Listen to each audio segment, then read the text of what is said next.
Boa tarde, gente. A monitoria vai ser um pouquinho mais rápida, né? Mas para falar um pouquinho sobre esôfago e estômago, basicamente os sinais e os sintomas que a gente precisa prestar atenção, né? E ter mais atenção quando o problema for em um desses órgãos. E é isso. Vamos lá. Começando um pouquinho a falar sobre o esôfago é esse segmento aqui, tá? Que vai ligar sempre a faringe até a boca do estômago, até o estômago.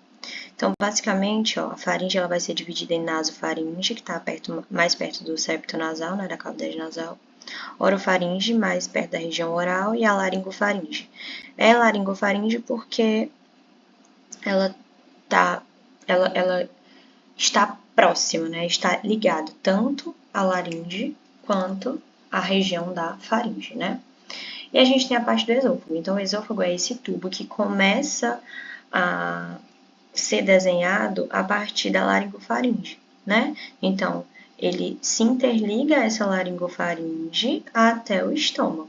Então, é esse tubo aqui. Passa entre a coluna vertebral, a traqueia e vai atravessar o diafragma, que é o músculo, o principal músculo, né, da respiração. A principal função do esôfago sendo ela a deglutição. O esôfago é esse tubo fibromuscular que mede 25 centímetros e vai se estender, né, desde a faringe, mais propriamente a laringofaringe, que é no nível de C6, né, a sexta vértebra cervical, até o estômago, a nível de T11. Então, a gente tem a nível de C6 aqui, inicia o esôfago, aí ele vem, né, passa aqui rente à coluna vertebral, atravessa o diafragma e ele vem bater na boca do estômago na altura de T11. Então, é esse tubozão de 25 centímetros que atravessa basicamente de C6 até T11, se ligando ao estômago.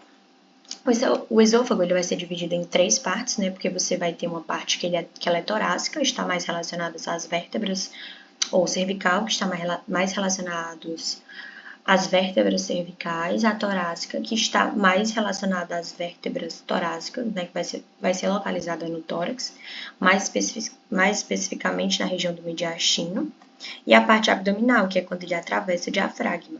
Né? A partir do momento que você atravessa o diafragma, você já não está mais no tórax, você vai estar na parte do abdômen. E é bem aqui nessa parte, depois que ele atravessa o diafragma, que ele vai se ligar ao estômago, né? Então, lembrando, nós temos a parte cervical, que cursa através do pescoço, né, que é basicamente essa parte aqui que se liga diretamente à laringofaringe, a nível de C6. Depois a gente tem a parte torácica, que vai ser localizada no tórax, né, entre C6 e o diafragma, mais especificamente na região do mediastino, nessa parte mais do tórax, que é essa parte aqui, ó. E o esôfago da parte abdominal, que é que se encontra a partir do momento em que ele atravessa o diafragma, que é esse músculo, e vai chegar ao abdômen a nível de T11. Então, basicamente é isso. Uma coisa importante a destacar são as constricções do esôfago. Por quê? Porque o esôfago ele é um tubo. E os tubos, eles têm problemas. Por quê? Porque normalmente o esôfago, principalmente o esôfago, por ser um tubo que está relacionado com a deglutição, o esôfago ele vai possuir musculatura nas suas regiões. E principalmente nesses estreitamentos. Quando a gente tem um tubo que está relacionado com a passagem de alimentos, um tubo que é muscular e um tubo que está muito propriamente relacionado à deglutição, e nós temos estreitamentos fisiológicos, a gente precisa ter atenção. Por quê? Porque os estreitamentos fisiológicos naturais do esôfago, eles são estreitamentos em um tubo de musculatura e em um tubo que é responsável pela deglutição, que consequentemente pode ocorrer a dificuldade na passagem de alimento, a dificuldade na passagem de sondas. Então, vocês imaginam, o esôfago ele é esse tubo de 25 centímetros, um tubo que é cheio de musculatura, um tubo que vai ser responsável pela deglutição, que vai ter passagem de alimento, e fisiologicamente nós temos constricções, ou seja, nós temos estreitamentos fisiológicos ao longo desse comprimento. Se a gente tem estreitamentos fisiológicos, por que é importante a gente estudar isso, esses estreitamentos? Porque são nesses estreitamentos que a gente pode ter a dificuldade na passagem de alimentos, a dificuldade na passagem de instrumentos, como sonda, como endoscópios. São locais onde os corpos estranhos, eles podem se alojar de maneira mais recorrente. Por quê? Porque você já tem espaços pequenos, já são estreitamentos fisiológicos, já são estreitamentos naturais. E você ainda tem musculatura, e a musculatura pode contrair e pode relaxar. E quando a gente pensa em TGI, a gente primeiro tem que entender que é uma musculatura que não vai ser voluntária. É uma musculatura que vai ser involuntária. Então, piora ainda mais, né? Outra coisa, doenças como câncer têm mais chances de serem encontradas. Por quê? Porque nós temos espaços que são anatomicamente, fisiologicamente mais estreitos. Então, as células naquelas regiões, elas são células que ficam mais próximas umas às outras. Então, a chance de você ter infecções, de ter inflamações e de ter tumorações são muito maiores, né? Mais fáceis de serem encontradas nesses locais. E aí a gente tem 3 constricções. A primeira delas é o esfíncter superior do esôfago, que é a 15 centímetros, né? Se a gente colocar os dentes incisivos superiores como a parte principal, né? A 15 centímetros dos dentes superiores incisivos, a gente tem a constricção produzida pelo arco da aorta. Lembra que o esôfago ele vai passar por uma região torácica e essa região torácica passa através do arco da aorta. E o arco da aorta é um arco que tem uma pressão muito grande e produz essa constricção fisiológica. E a gente tem a contração muscular do diafragma, que é a outra constricção, né? Exatamente por quê? Porque a gente tem o esôfago passando através do diafragma e essa passagem através do diafragma, ao ter a contração do diafragma, pode gerar esse estreitamento fisiológico. Então, nós temos 3 estreitamentos. O estreitamento do esfíncter superior do esôfago, o produzido pelo arco da aorta e o da contração muscular do diafragma. Lembrando que essas constricções, elas são muito importantes, por quê? Porque dificultam a passagem de instrumentos, são locais onde os corpos estranhos mais se alojam e os locais onde doenças inflamatórias, infecciosas e tumorações têm mais chances de serem encontradas. Exatamente por quê? Porque são estreitamentos, as células estão mais próximas e pode gerar uma maior repercussão sistêmica, tá? E aí, basicamente, a função do esôfago seria realmente transportar o bolo alimentar da boca até o estômago, né? E, ao mesmo tempo, impedir o refluxo do conteúdo gástrico. Por quê? Porque quando o esôfago ele se liga ao estômago, se o esôfago ele não tivesse a função de impedir esse refluxo, fisiologicamente nós teríamos uma acidificação muito grande. O refluxo gastroesofágico é basicamente a acidificação, é o retorno do conteúdo gástrico para o esôfago. E o pH gástrico é um pH de 2, então é um pH muito ácido. Se não existisse o esôfago para impedir o refluxo do conteúdo gástrico, nós teríamos acidez, né? Acidificação a nível de esôfago, e a gente sabe que muitas pessoas sofrem com a doença do refluxo gastroesofágico, né? Então, o esôfago ele tem tanto essa função de transportar esse bolo alimentar até o estômago e impedir o refluxo gastroesofágico. Esse impedimento do refluxo, ele é regulado tanto pelas junções do esôfago quanto pelos esfíncteres. As junções esofágicas, elas vão ser conexões anatômicas entre o esôfago e outras estruturas. A primeira delas é a junção faringoesofágica, que foi o que eu mostrei para vocês bem aqui, ó. A gente tem a laringofaringe. Laringo porque é a região da faringe que está ligada à laringe. Então, essa junçãozinha aqui do esôfago com a parte da laringofaringe dá o nome de junção faringoesofágica. E a segunda junção é a junção gastroesofágica, que é a junção do esôfago até o estômago. Então, a junção faringoesofágica é localizada posteriormente à cartilagem cricoide e é formada pela união da faringe e do esôfago. Já a junção gastroesofágica é no ponto de encontro entre o esôfago e o estômago. Então, essas junções e os esfíncteres, eles regulam o transporte do bolo alimentar da boca para o estômago. passagem do bolo alimentar, através das junções, tanto a junção faringoesofágica quanto a gastroesofágica, ela vai ser regulada por esfíncteres. A gente sabe que a primeira constricção do esôfago é o esfíncter superior, né? O esfíncter superior do esôfago é a primeira constricção, é o primeiro estreitamento fisiológico do esôfago. E ele vai regular, juntamente com o esfíncter superior, a passagem desse bolo alimentar. Esses esfíncteres, eles são constituídos de fibras musculares de controle involuntário, que é o que acontece no TGI. O nosso trato gastrointestinal, ele não é medido e ele não é controlado voluntariamente. A gente não engole e deglute quando a gente quer. Claro, a gente tem a parte voluntária, que é quando a gente mastiga e o bolo alimentar que está na nossa cavidade oral, ela passa até essa região, mas a partir do esôfago até o estômago e depois do intestino delgado para o intestino grosso, a gente não controla, tá? Então, essa região do esôfago é formada por feixes de fibras musculares de controle involuntário. Então, ele vai possuir um esfíncter superior e um esfíncter inferior. O esfíncter superior, ele é formado por fibras musculares estriadas, que é exatamente o músculo cricofaríngeo, que é o músculo cricoide da faringe.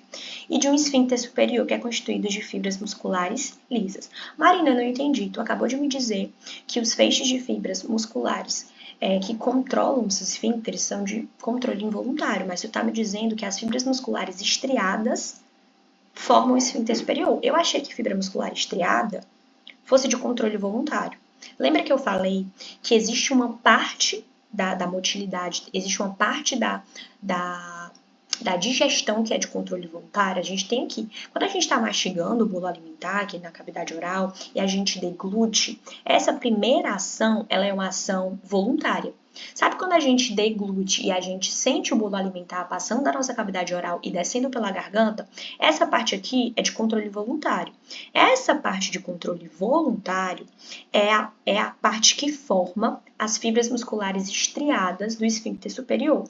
Depois que o esfíncter superior, que é formado por essas fibras musculares estriadas, ele recebe esse bolo alimentar, quando ele passa desse esfíncter superior, já se torna fibra muscular lisa, então já se torna controle voluntário, tá? Então, quando os alimentos líquidos ou, enfim, sólidos se aproximam do esfíncter, algumas vias reflexas de controle autonômico causam o relaxamento temporário desses esfíncteres, permitindo que o bolo passe. Então, quando o esfíncter superior ele sente essa via reflexa chegando e causando esse relaxamento, ele se abre, o bolo alimentar passa em direção ao esfíncter inferior, que é o esfíncter que basicamente é como se fosse a porta de entrada do esôfago para o estômago. A gente costuma dizer que o esfíncter ele é a porta de entrada. Então, o esfíncter superior é o esfíncter que é formado, que está bem próximo da junção laringoesofágica, né?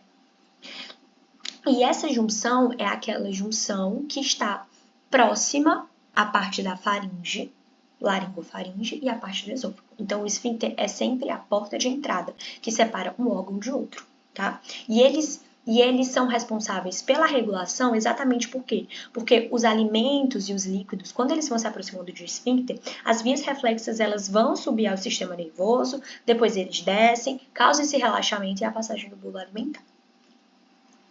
E aí, quando a gente passa para o exame clínico do esôfago, assim, gente, essa partezinha fisiológica é só mesmo para vocês entenderem um pouquinho do que acontece. Óbvio que quando vocês tiverem anatomofisiopatologia sobre trato gastrointestinal, isso vai ficar muito mais claro, mas o que eu quero focar com vocês é o exame clínico. Então, assim, a história clínica, a análise dos sintomas, ela é muito importante no reconhecimento das doenças do esôfago. E aí, o que é que eu quero que vocês entendam? Que existem queixas principais relacionadas às doenças do esôfago. São elas disfagia, odinofagia, afagia, fagofobia, pirose, dor esofágica e regurgitação. Marina, eu preciso perguntar sobre isso? Precisa. Você não precisa estar na ponta da língua, você não precisa decorar todos esses exames e levar. Disfagia, odinofagia, afagia, não. Mas com a história clínica contada pelo paciente, eu preciso que vocês saibam o que perguntar de acordo com o que o paciente está indicando para vocês, tá? Então, ó, quando a gente está falando de disfagia é realmente a dificuldade de deglutição, né? A disfagia nas duas primeiras fases da deglutição ela é chamada de bucofaringe, que é exatamente a disfagia relacionada à parte bucal e à parte da faringe, né? Bucofaringe alta ou de transferência e a disfagia da terceira fase de deglutição, que é a disfagia esofágica baixa ou de transporte. Quando a gente está falando de uma disfagia alta, é aquela disfagia, gente, o nome ele já é muito autoexplicativo. É aquela disfagia em que o alimento ele vai permanecer todo na parte da cavidade bucal. Não é uma disfagia bucofaríngea.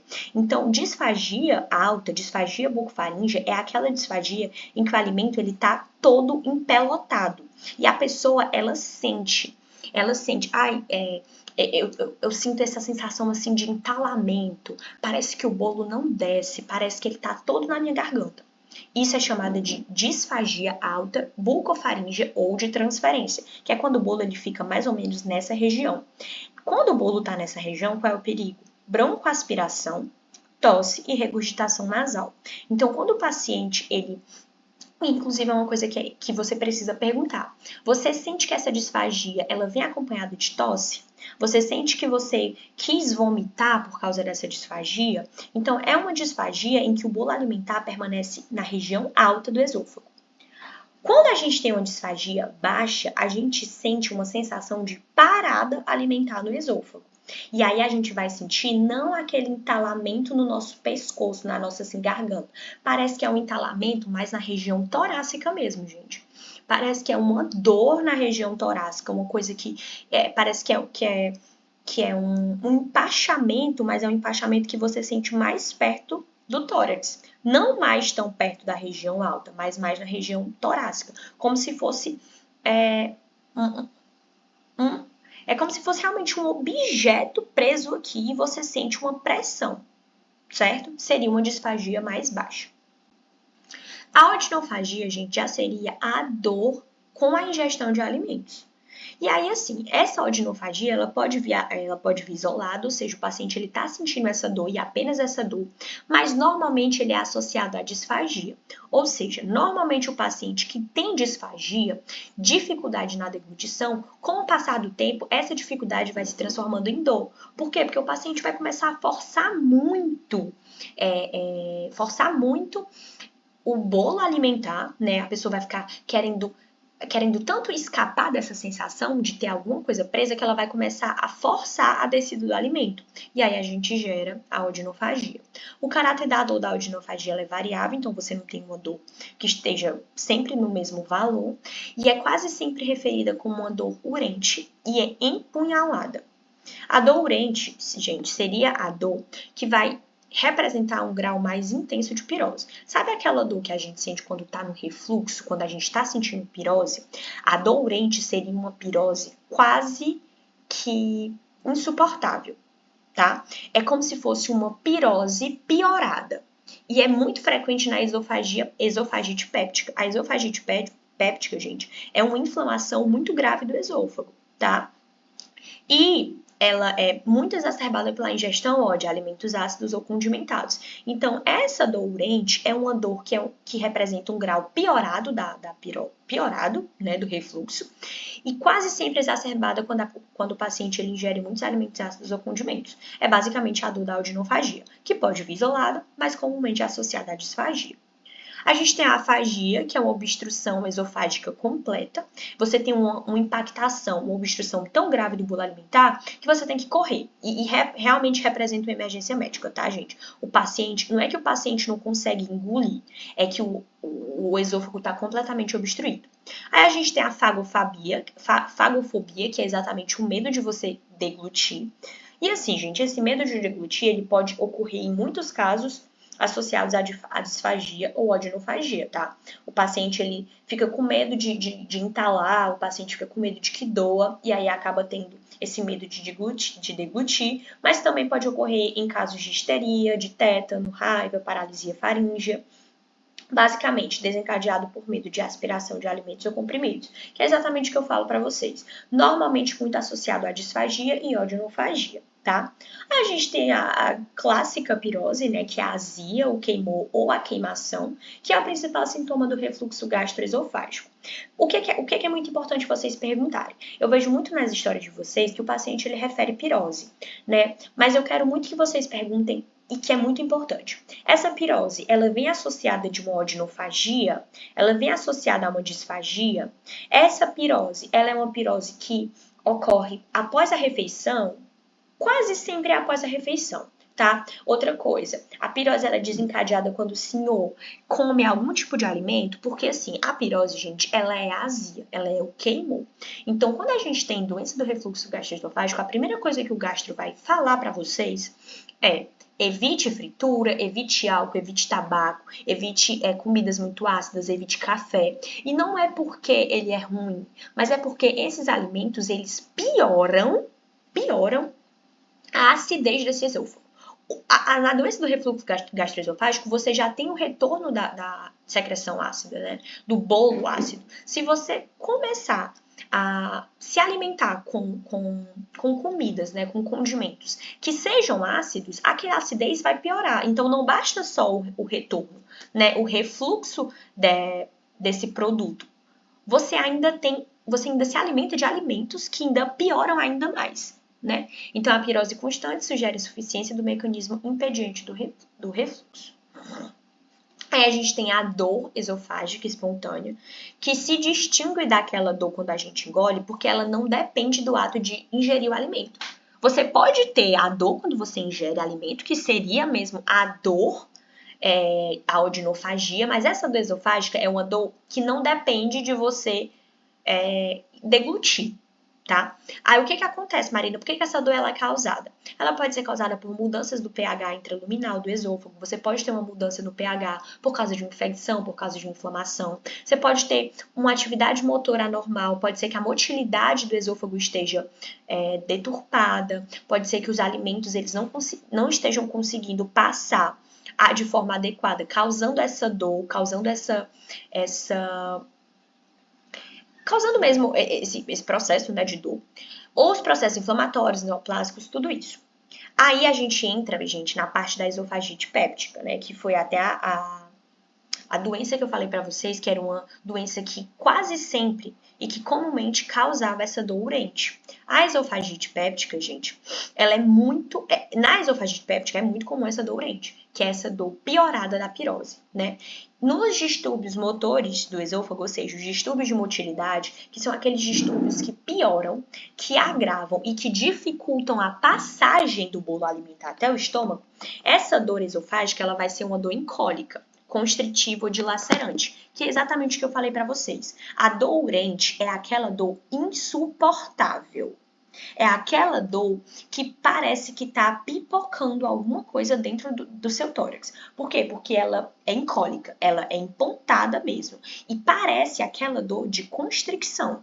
Exatamente por quê? Porque você tem uma inflamação tão grande dentro do esôfago, tão grande, que essa inflamação começa a gerar fatores imunológicos de dor. Claro, inflamação gera um monte de liberação de quimiocinas, de citocinas, que vão ser responsáveis, né, pela dor e tudo. E aí gera essa dor, né? E aí você já tem um distúrbio motor, gente. Um distúrbio motor que é exatamente a dificuldade mesmo do bolo alimentar chegar até o estômago. Então, você tem um distúrbio motor grave exatamente por causa dessa esofagite, né? Então, você tem uma dor esofágica, que é diferente da odinofagia, tá? Odinofagia é a dor relacionada ao ato de deglutir. Dor esofágica não depende desse ato.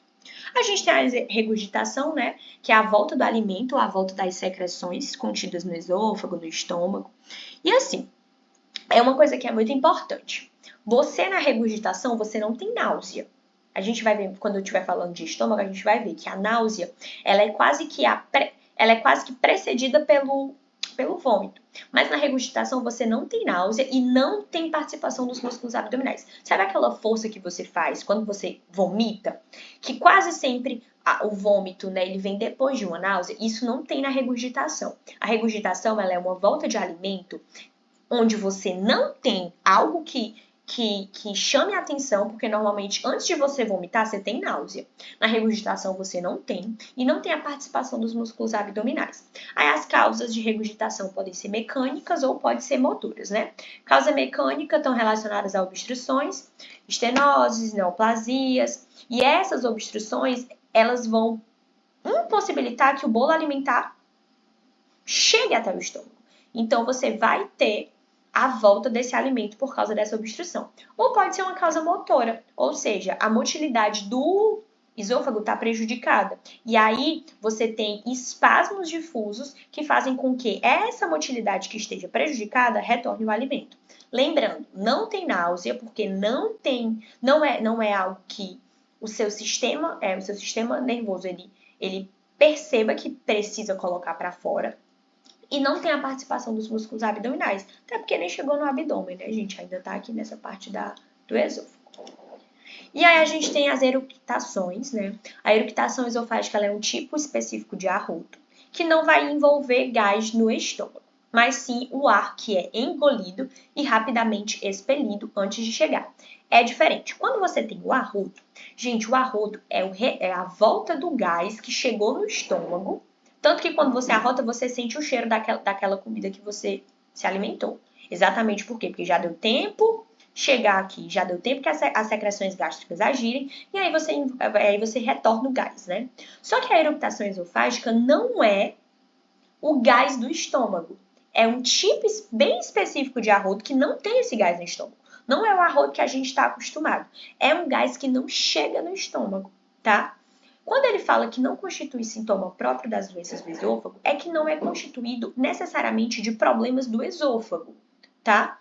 Mas pode sim estar relacionado. Quando eu falo sobre regurgitação, dor esofágica, pirose, afagia, fagofobia, odinofagia, enfim, eu estou falando de sintomas que são próprios das doenças do esôfago, porque são próprios de problemas, de situações que são causadas por mudanças, seja na motilidade, mudanças de obstrução, tumorações do esôfago. A eructação não necessariamente, tá? Ocorre na maioria das vezes em consequência de quê, Marina? De ingestão de quantidade de ar durante as refeições. Então, você tem uma ingestão de muito ar durante as refeições e esse ar não chega até o estômago, não dá tempo. E aí você tem a eructação. Está muito relacionada em situações de ansiedade com o megaesôfago. A gente tem o soluço, né, que é o distúrbio de coordenação da respiração, que ocorre com o espasmo diafragmático. Então, no momento da inspiração, você solta um espasmo diafragmático e, concomitantemente, você tem um fechamento glótico, e aí gera o soluço. O soluço, vocês percebem que assim, o soluço ele quase sempre acontece depois que você tem uma inspiração um pouco diferente. Você começa a sentir o soluço depois que você tem uma descoordenação na respiração. Aí você já começa a soluçar, que é exatamente quando você tem, concomitantemente ao momento da inspiração, um espasmo diafragmático, tá? Quando é que o soluço ele é muito encontrado, Marina? Hérnia, refluxo, megaesôfago, enfim. Cialose, também denominada cialorreia ou pitialismo, é a produção excessiva de secreção salivar, tá? Muito observada em esofagopatias, megaesôfago, e aí por último a gente tem a hematêmese, que é o vômito com sangue, que caracteriza a hemorragia digestiva alta. Eu acho que a Gabi deve ter falado para vocês, explicado um pouquinho, sobre a diferença de hemorragia digestiva alta e baixa, que é basicamente uma está abaixo do ângulo de Treitz e a outra está acima do ângulo de Treitz. A hematêmese, gente, é esse vômito vermelho ou borra de café. Então, quando a gente tem um vômito com sangue, caracteriza uma hemorragia que está acima do ângulo de Treitz, tá? Aquela em que a sede do sangramento se localiza desde a boca até esse ângulo. E é muito importante a gente destacar que no vômito o sangue ele vai vir borra de café ou vermelho. E a causa mais comum são as varizes do esôfago, seguido do câncer, obviamente. Aí a parte do exame físico, gente. Em condições normais, o exame físico, né, o esôfago, ele é inacessível ao exame físico. Excepcionalmente, a parede do divertículo faríngeo de grande magnitude pode tornar-se palpável. Gente, eu coloquei isso daqui só para vocês ficarem atentos. Mas quando eu falo excepcionalmente, aqui é quase nunca. Normalmente a gente não tem um exame físico muito robusto do esôfago, mas uma coisa que é muito importante do esôfago é o exame clínico, é destrinchar pirose, odinofagia, afagia, dor esofágica, tá? Tudo isso, disfagia. Mas, no entanto, o exame físico geral do paciente pode fornecer subsídios úteis ao diagnóstico das doenças do esôfago, estado nutricional, o exame do pescoço, cavidade bucal e faringe, tá? Aí a gente vem aqui para a parte do estômago, tá? O estômago é essa dilatação do tubo digestório e ele está muito relacionado ao início do processo de digestão. Ele está interposto entre o esôfago e o duodeno. E ele está bem abaixo do diafragma, ele está localizado abaixo do diafragma. Marina, quando eu estiver aprendendo sobre o TG, o que é que eu preciso lembrar do estômago? Gente, o estômago é a primeira parte, a primeira região onde vai começar mesmo a parte de digestão. Então, as paredes do estômago, elas possibilitam a distensão. Então, se eu tenho distensão, se eu tenho uma capacidade de distender, eu tenho uma capacidade de armazenar. Então, o estômago, ele é um órgão digestivo e de armazenamento, tá? Então, as paredes do estômago, como possibilitam essa capacidade do estômago de armazenar, ela também varia. Então, de acordo com o que você come, o quanto você come e o tempo entre uma e outra refeição, o estômago pode estar distendendo mais ou distendendo menos, tá? Então, assim, a cavidade gástrica ela vai ser dotada de 2 orifícios. O primeiro orifício é a cárdia, que é o orifício que se liga ao esôfago, tá? Que é correspondente a essa desembocadura do esôfago aqui dentro. E o piloro, que é exatamente a comunicação do estômago com o duodeno. Então, a cárdia comunica o esôfago com o estômago e o piloro comunica o estômago com o duodeno, tá? O estômago ele vai ser dividido em fundo, em corpo e em antro, tá? E ele vai ocupar a região do epigastro e do hipocôndrio esquerdo. Então, todo o processo que envolve dor em hipogastro e hipocôndrio esquerdo, você tem que pensar em problemas no estômago. Tem que pensar. O estômago ele vai armazenar os alimentos, como eu tinha falado para vocês, e promovendo a fragmentação dos componentes. Então, o estômago, por ter uma musculatura de armazenamento, ele também tem uma musculatura que, por promover esse armazenamento, e armazenamento dura tempo, ele também começa e inicia a fragmentação dos componentes dos alimentos, que vai ser transferido para o duodeno. Então, a função de armazenar o alimento é cumprida pelo corpo e pelo fundo. Então, tudo aquilo que fica armazenado no nosso estômago fica armazenado no corpo e no fundo. Marina, quando ele passa para o antro, ele já vai passar para o antro em direção ao duodeno. O alimento não fica armazenado no antro. O antro, ele é preenchido quando o alimento, depois de ter sido armazenado no corpo e no fundo e ter passado por todo o processo fisiológico de digestão, pela secreção ácida e tudo, ele vai ser passado, né, para o antro em direção ao duodeno. E a parte de fragmentação dos componentes, quem faz, né, quem é responsável é a secreção gástrica. Então, o estômago armazena os alimentos no corpo e no fundo e fragmenta e inicia a digestão pela secreção gástrica, que é secretado pelas células do estômago. A parte do exame clínico do estômago, Marina, gente, é a mesma coisa do esôfago.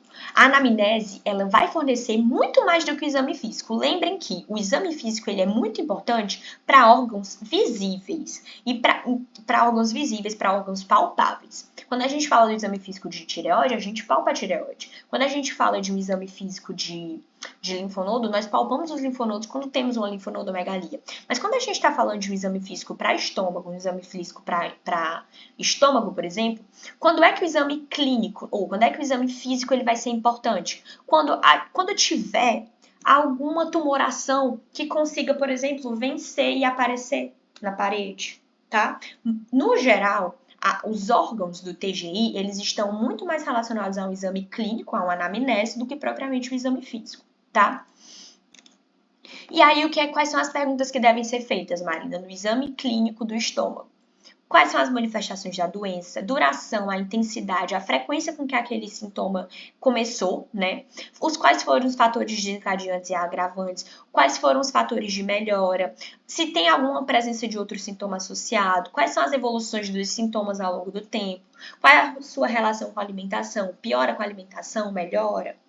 Quais são as repercussões clínicas do paciente? Gente, o exame abdominal é o exame mais rico. A semiologia do abdômen é a semiologia mais rica de anamnese. Mais rica mesmo. Por quê? Porque você consegue destrinchar perfeitamente o quilt FOADC. Perfeitamente. Duração, intensidade, a frequência, o que é que piora, o que é que melhora, se tem uma posição, se tem alguma coisa que agrava muito mais, se tem algum outro sintoma associado. Então, tudo isso é muito importante. Se vocês querem fazer uma HDA perfeita, vão para um ambulatório, para enfermaria de gastro, porque lá é muito bom. E tudo isso aqui importa, tá? As relações dos sintomas com os fatores emocionais é muito importante. Não sei se vocês já escutaram falar, mas tem gente, eu, por exemplo, eu fico com dor de barriga quando eu tô muito nervosa. Eu fico com dor de barriga, eu chego a vomitar quando eu tô muito preocupada. Então, a relação do estômago com fatores emocionais, psicológicos e psiquiátricos é muito importante. Então, assim, uma coisa que vocês não podem deixar de perguntar na IOA: tem algum sintoma, tem alguma doença, seja na família ou você mesmo, ansiedade, fator emocional, fator psicológico. Outra coisa é interrogar sobre transtornos de humor, transtornos de ansiedade, distúrbios alimentares, diabetes. Não sei se vocês sabem, mas o diabetes, né, ele tem uma relação muito importante com problemas na motilidade e no esvaziamento. Tá? Etilismo, tabagismo, se usa algum medicamento, alguns medicamentos podem provocar dispepsia, como antibióticos, suplementos de ferro. Outros podem gerar lesões na mucosa gastroduodenal e úlcera péptica, como ácido acetilsalicílico, AINES, né? Não é à toa que corticoide, né, ou então anti-inflamatórios não esteroidais, eles não podem ser passados e eles não podem servir de uso crônico, né? Não podem, pantoprazol, omeprazol, tudo isso, gente, pode gerar úlcera péptica, pode gerar lesões gastroduodenais. O primeiro sintoma que é muito importante, gente, dor. E é o que eu tô falando pra vocês. Vai ser uma dor que vai ser encontrada muito próxima do epigástrio pro hipocôndrio esquerdo, tá? Então, é um sintoma que é muito frequente nas doenças do estômago, nas doenças do duodeno, que é uma dor visceral. E ela vai ser percebida bem aqui, ó, na linha mediana do epigástrio, a poucos centímetros do apêndice xifoide. Marina, o que é que pode indicar essa dor? Úlcera péptica, inflamação ou neoplasias. E uma coisa, tá? Peçam para a pessoa apontar, porque na história você tem que falar, olha, é uma dor, paciente chega à emergência referindo, paciente deu entrada na emergência em tal dia, referindo dor em região epigástrica, que irradiava para hipocôndrio esquerdo, para hipocôndrio direito. Gente, perguntem e peçam pro paciente apontar, tá? Plenitude pós-prandial e saciedade precoce. Marina, o que seria a plenitude pós-prandial? Pós-prandial, pós-alimentação. Plenitude, sensação de persistência prolongada de alimentos no estômago. Gente, parece que o alimento tá lá. Parece que você não conseguiu digerir. Você sente... Sabe aquela pressão que a gente sentia lá no esôfago, quando parecia que tinha uma disfagia baixa? É a mesma coisa. Parece que o alimento tá aqui, na boca do estômago, e começa a gerar um desconforto. A saciedade precoce, gente, é aquela sensação de que o estômago tá cheio e você começou a refeição agora. Você deu 2 colheradas, parece que você tá cheio. E você sente a mesma pressão da plenitude pós-prandial. Só que a diferença é que na plenitude pós-prandial parece que você comeu e o alimento ainda ficou. Na saciedade precoce parece que você comeu pouco e já encheu, tá? Náuseas e vômitos. Olha o que eu falei pra vocês. Na regurgitação a gente não tem náusea e a gente não tem a utilização de músculos abdominais. Só que aqui, na náusea, inclusive é o que diferencia regurgitação para vômito. Na regurgitação não tem náusea e não utiliza músculo abdominal, mas no vômito tem. A náusea é definida como essa sensação relacionada à necessidade iminente de vomitar. E o vômito já é caracterizado pela expulsão forçada do conteúdo gástrico ou intestinal pela boca. associado à contração dos músculos abdominais e torácicos. Marina, então eu não posso dizer que regurgitação é vômito? Jamais.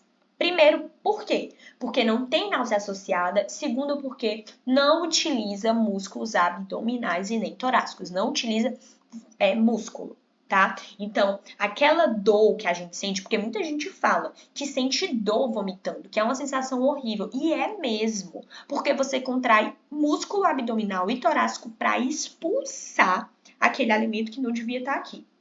E aí eu quero que vocês perguntem, sempre que o paciente tiver náusea, tiver queixa de vômito, como é que é esse vômito?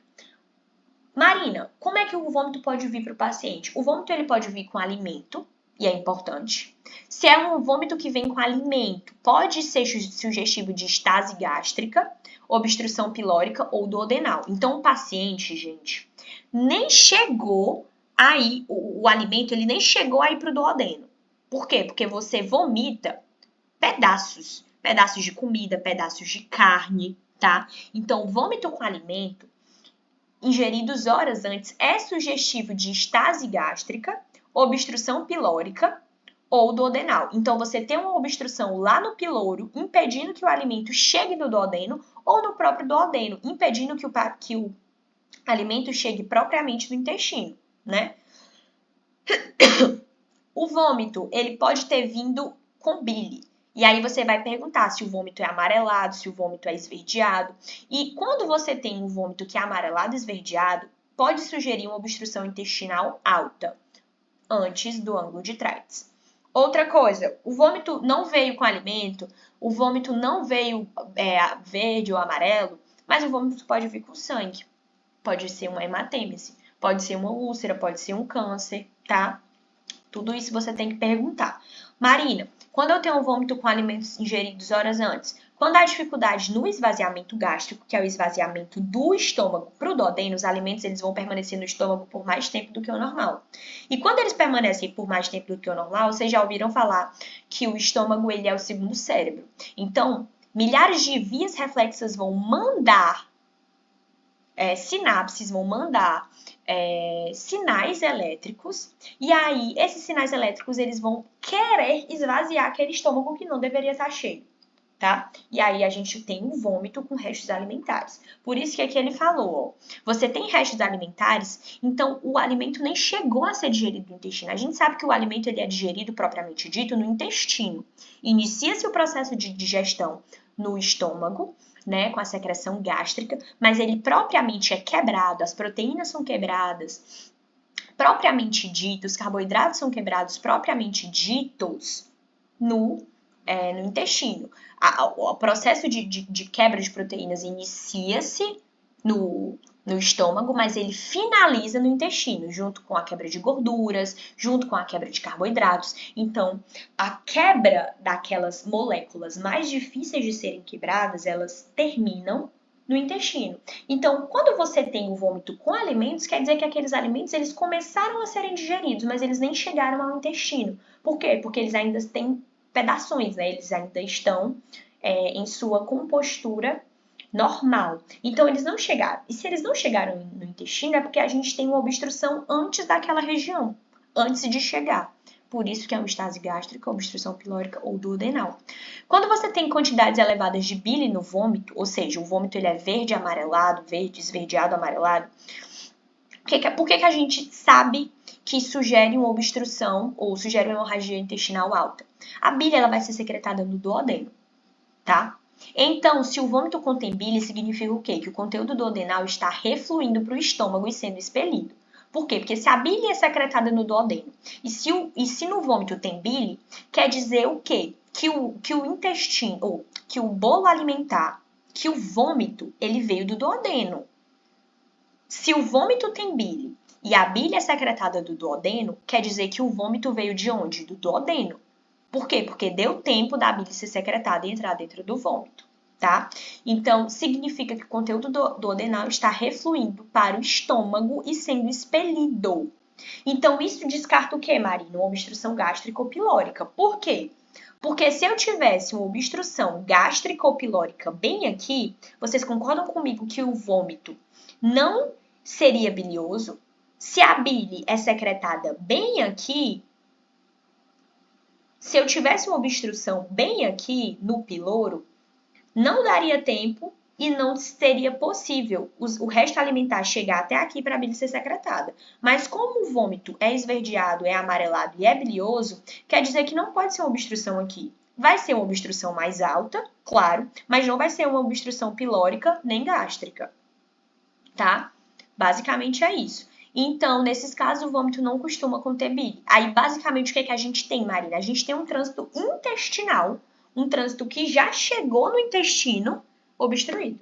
E, gente, por isso que é muito importante. Eu sinto, às vezes, falta na história de tipo assim, o paciente vomitou. Mas ele vomitou o quê? Ele vomitou um pedaço de alimento? Ele vomitou? O vômito era de que cor? O vômito era verde? O vômito era amarelo? Ai, não, o vômito tinha sangue? Ai, o paciente não me disse, pois então coloca na história. Paciente relata vômito com características que não sabe reconhecer, que desconhece, com coloração que desconhece, com informações a mais que não consegue relatar. Porque eu preciso saber se pelo menos isso vocês perguntaram. Será que vocês perguntaram a característica do vômito, se o vômito tinha alimento, se o vômito, se a pessoa vomitava até água, porque às vezes o paciente, gente, ele vomita até água. E se ele vomita até água, quer dizer que não está tendo tempo do alimento nem chegar no estômago, ele já é expulso. Porque se o paciente vomita a água que ele ingere, o que é muito importante de vocês perguntarem, eu não coloquei aqui. Mas se o paciente está vomitando até a água que ele ingere, quer dizer o quê, Marina? Quer dizer que ele não consegue levar esse alimento nem até o estômago. E aí ele já vomita. Tipo assim, o trato gastrointestinal dele tá tão inflamado que ele não consegue suportar nem água passando por ele. Aí ele já vomita, tá? Então isso é importante. Vômito. Tá vomitando água? Não, eu não vomito água. Não, doutora, eu tô vomitando até água. Meu intestino, meu estômago não tá aguentando ficar com nada dentro dele, já tô vomitando. Doutora, não vomito água, mas eu vomito toda vez que eu como e eu vomito aqueles pedaços de comida. Qual é a cor do vômito, doutora? Eu não percebo. Mas, doutora, eu percebo. E eu percebo que tem umas bolotas verdes, sabe? É um vômito mais amarelado. Doutora, não sei. Com cor que desconhece. Doutora, tá amarelado. Vômito de característica biliosa. Tudo isso importa pra gente, tá, galera? Então, quando há sangue hematêmese, isto denota sangramento TRAIDS, né? Que é o vômito com sangue, vermelho vivo, borra de café. O exame físico do abdômen, né, ou do estômago, a inspeção pode revelar a existência de tumor, peristaltivo gástrico visível, cicatriz. Vocês estão vendo? É muito difícil eu perceber um tumor de esôfago que se protrusa para frente a ponto de eu conseguir ver ele ao exame físico. Mas no caso do intestino, no caso do estômago eu posso ter, mas aí, gente, o tumor ele já estaria em uma... ele já estaria muito grave, tá? Ele já estaria bem de prognóstico bem ruim. Peristaltismo gástrico visível é aquele peristaltismo que aparece muito em pacientes que são bem magros, né? Bem magros. E cicatrizes que possam indicar uma cirurgia, que possam indicar algum processo patológico. A percussão pode revelar... O que a percussão pode revelar tem pouco valor diagnóstico, mas uma coisa que é muito importante no exame físico do estômago são as duas modalidades de palpação do epigastro, que é o que a gente vai ver com a Bia, né? Que é a parte superficial e a parte profunda. Exame físico do esôfago a gente não tem muito, que a gente pode ver o exame físico de regiões próximas ao esôfago. No exame físico do estômago, na inspeção a gente pode ver tumores, né? Quando esses tumores eles estão em estágios muito avançados, que podem se protrundir para frente, podem ultrapassar, né, a parede do estômago e gerar a visão. Quando a gente estiver inspecionando o peristaltismo gástrico visível e as cicatrizes, a percussão nos revela muito pouco, mas as palpações elas são muito importantes. Sendo a palpação superficial, quando você sente dor, a palpação superficial, que é a palpação que acontece quando você coloca basicamente apenas uma das mãos, é uma palpação muito superficial. Você vai sentir uma dor a essa palpação quando ocorre lesões nas camadas musculares viscerosas. E na palpação profunda, você pode perceber tumorações pequenas no estômago que não vão ser reveladas pela palpação superficial e nem a inspeção. Existem algumas tumorações que você pode sentir quando você palpa o estômago profundamente, que é a palpação que você faz realizada, né, com as duas mãos, que você não consegue ver pela inspeção e você não consegue palpar pela palpação superficial, apenas pela profunda, tá? Você sente bolotinhas. Marina, isso é normal? Não é normal. O que é muito importante para você desconfiar de um tumor? O exame clínico, gente. O exame clínico é muito mais importante do que o exame físico, tá? Muito mais. Marina, quer dizer que eu nunca vou ver um exame físico de estômago? Vai ver, mas não sempre, tá? Pode-se perceber a presença ainda de contratura muscular. Vocês sabem que a contratura são aquelas contrações musculares involuntárias, normalmente, quando você está fazendo a palpação. Então, o paciente está lá, o paciente está lá em decúbito dorsal, você está realizando a palpação e você começa a sentir contraturas naquela região, na região do estômago, tá? Pode ser voluntário, você pode sentir que o paciente está fazendo aquilo voluntariamente porque você está realizando a palpação, né? Você pode perceber que aquela região que você está palpando está tendo espasmos musculares mais voluntários porque o paciente está incomodado ou porque o paciente está sentindo não está gostando muito do que você está fazendo, aí ele pode ter aquela contratura voluntária, ou a contratura involuntária, que aí você quase sempre tem que suspeitar de dor. Por quê? Porque quando você sente essa contratura involuntária, normalmente o paciente está sentindo dor e às vezes não quer dizer. E aí ele começa a contrair involuntariamente, que pode ser de origem parietal ou uma irritação peritoneal. E aí a gente vem também aquela expressão que a gente escuta muito, dor à descompressão brusca do abdômen, que também vai sinalizar a irritação. A dor à descompressão brusca que a gente mais conhece é o sinal de Bloomberg, né? É a dor à descompressão da apendicite. Você sente dor, mas você não sente tanta dor quando você palpa, né? Que é o sinal de Bloomberg, quando você descomprime. Marina, não entendi. Vocês vão ver que o sinal da apendicite, que é o sinal de Bloomberg, você vai comprimir a região, que é essa região inguinal aqui, né, a fossa ilíaca direita.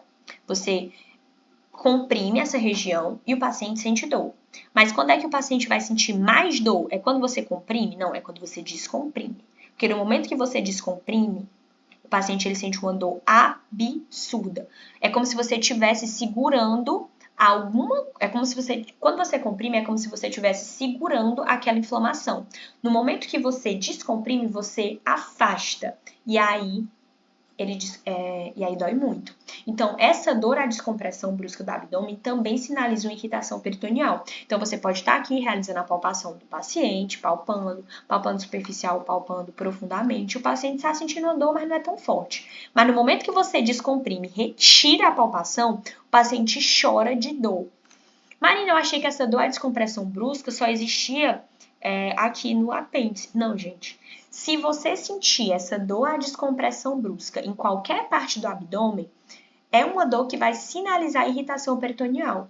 É porque ele é mais utilizado para apendicite porque é o sinal mais conhecido. Existem até outros que a Bia vai falar para vocês, que é o sinal de Hoff-Sink, por exemplo. Mas é o sinal mais conhecido, é a manobra mais conhecida da apendicite, porque é a manobra que mais é vista e mais conhecida clinicamente